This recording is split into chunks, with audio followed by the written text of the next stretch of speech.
சென்னை ஆழ்வார்பேட்டையில் உள்ள இல்லத்தில் முதலமைச்சர் மு.க.ஸ்டாலினை முன்னாள் முதல்வர் ஓ. பன்னீர்செல்வம் சந்தித்து பேசினார். இன்று காலை நடைப்பயிற்சியின் போது முதலமைச்சர் மு.க.ஸ்டாலினை ஓ. பன்னீர்செல்வம் சந்தித்து நலம் விசாரித்தார்.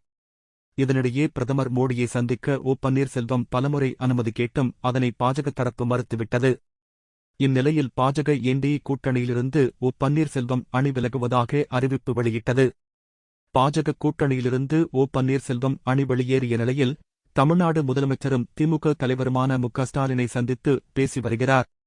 ஒரே நாளில் முதல்வர் மு.க.ஸ்டாலினுடன் இரண்டாவது முறையாக பன்னீர்செல்வம் சந்தித்து பேசி வருவது தமிழக அரசியலில் பேசுபொருளாக மாறியுள்ளது. முன்னாள் எம்பி கோபாலகிருஷ்ணன் உள்ளிட்ட நிர்வாகிகளும் ஓ. பன்னீர்செல்வத்துடன் சென்றுள்ளனர்.